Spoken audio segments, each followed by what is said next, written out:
Good morning India. नमस्ते। मैं हूं डॉक्टर जन्मेजय। एक बार फिर से आपका स्वागत करता हूं अपने ब्लॉगिंग चैनल JK23 सोया पर। जी हां, आप जानते हैं कि इस चैनल के माध्यम से हम आपको भारत दर्शन कराते हैं। हम आप व्यक्तियों के बारे में बताते हैं, इतिहास के पन्नों पर ले जाते हैं, भारत को उन तमाम जगहों पर ले जाते हैं जो महत्वपूर्ण है इतिहास के दृष्टिकोण से। जी हाँ, हम स्वास्थ्य की भी बात करते हैं, हम ऐसे तमाम तरकीबों की भी बात करते हैं जो जिंदगी से जुड़ी हुई है, जो आपको जगाती हैं, जो आपको जीत के लिए तैयार करती हैं, जो आपको स्वस्थ रखने में मदद करती हैं। हमने जैसा आपको बताया था कि आज हम आपको एक शर्तिया उपाय बताने वाले हैं जो आपको लंबी उम्र देने वाली है। जी हाँ, इस मशीन को तो आप पहचानते ही होंगे। ये आप देख सकते हैं, ये बहुत ही साधारण मशीन है और ये मशीन जो है बीपी नापने की यानी कि ब्लड प्रेशर नापने की मशीन है।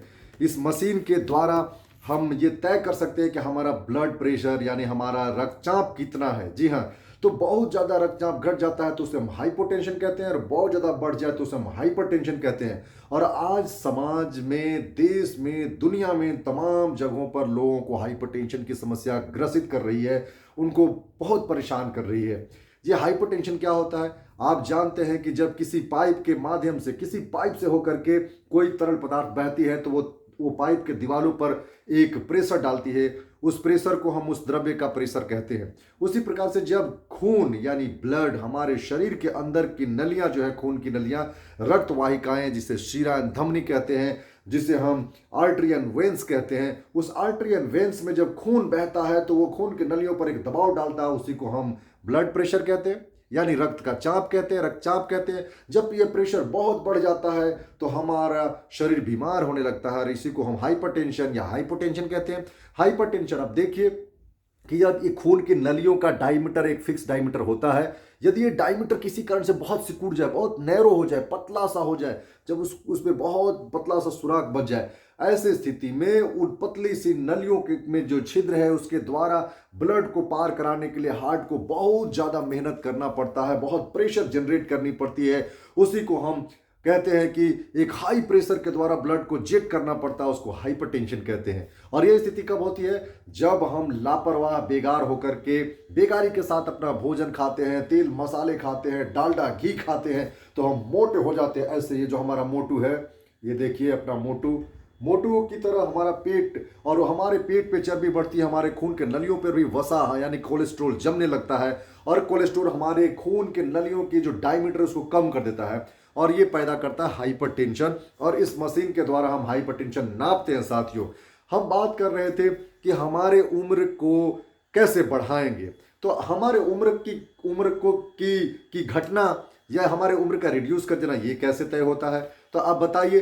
बीमारी हमारे उम्र को घटाता है। और बीमार हम कैसे होते हैं आप जानते हैं, क्योंकि स्वस्थ रहने की परिभाषा ही है कि जब हम फिजिकली फिट रहें, मेंटली साउंड रहें एंड सोशली भी हम कनेक्टेड, या फिर सोशली भी हम एक ऐसे वातावरण में, एक ऐसे समाज में रहें जहां पर भाईचारा हो, बंधुता हो, न्याय हो, सभी खुशहाल हो, सब एक दूसरे के साथ अच्छे से रहते हो।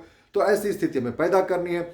तो फिजिकली फिट होने के लिए जरूरी है कि हम अच्छा पानी पिए, शुद्ध पानी पिए, मिनरल वाटर नहीं, घर का ही पानी हो, साफ हो, दूषित नहीं हो। हम शुद्ध हवा लें। शुद्ध हवा कहाँ से लेगा? हमने अपने गली मोहल्ले में ढेर सारे कागज जला दिए, प्लास्टिक जला दिए, पड़े हुए जितने कूड़े कचरे थे सबको जला दिए और पूरे गांव में, पूरे मोहल्ले में धुआं धुआं कर दिया। आपको लगता है कि आप शुद्ध वायु ले रहे हैं? हमने बड़े बड़े वृक्षों को, बड़े बड़े पेड़ों को, जो हरी भरी झाड़ियां थी, सबको काट दिया, सबको बर्बाद कर दिया और फिर आप उम्मीद करते हैं कि हमको शुद्ध हवा मिलेगा। क्या मिलेगा? नहीं मिलेगा। तो शुद्ध हवा नहीं मिलना, शुद्ध पानी नहीं मिलना और भोजन, हम मेहनत करते नहीं, फल सब्जियां उगाते नहीं, खेतों में जाते नहीं, हम जाते हैं बाजार में, जितना बड़ी बड़ी लौकी मिलती है, ये बड़ी बड़ी लौकियां, ये बड़े बड़े खीरे, ये बड़े बड़े ककड़ी, और उन सब में ऑक्सीटोसिन नाम का एक जो है यूट्रोटॉनिक या यूट्राइन कॉन्ट्रैक्शन कराने वाली दवाइयां हैं जो यूजुअली ऑप्स यानी कि जो जो स्त्री प्रसूति विभाग में यूज होने वाली जो दवाई है, उसको उसमें डाल करके उसके आकार को कुछ दिनों में बहुत लंबा कर दिया जाता है और वो जब हम खाते हैं तो हम बीमार तो पड़ेंगे। हम दूध पीते हैं, उसमें एडल्ट्रेशन है। हम गुड़ खाते हैं, उसमें एडल्ट्रेशन है। हम मिठाइयाँ खाते हैं और सोचते हैं वाह क्रीम की मिठाइयाँ खा रहे हैं हम तो, और ये मिठाइयाँ क्रीम की नहीं है भाई साहब, वो मिठाइयाँ डालडे की है, वो मिठाइयाँ सरफ की है, वो मिठाइयाँ, उस मिठाइयों में सोडा मिला है, वो मिठाई आपके लिए घातक है, प्राण घातक है, बीमार कर देगी आपको। तो भोजन हम ठीक कर नहीं रहे हैं, पानी ठीक पी नहीं रहे हैं, शुद्ध हवा ले नहीं रहे हैं। ये सारी चीज़ें तो वातावरण की थी, ऊपर से हमने अपनी आदतों को इतना बर्बाद कर दिया है कि हम बीमार हो गए हैं। जी हाँ, हम जिन शर्तों की बात कर रहे थे, जिस शर्त पर हम स्वस्थ रह सकते हैं उसकी बात कर रहे थे। बहुत साधारण बात है और ये मैं गारंटेड कहता हूँ, गारंटेड गारंटेड कि यदि आपने अपनी ज़िंदगी में कुछ 4-5 बदलाव है उनको यदि कर लिया, उसके लिए ना पैसे लगते हैं ना कुछ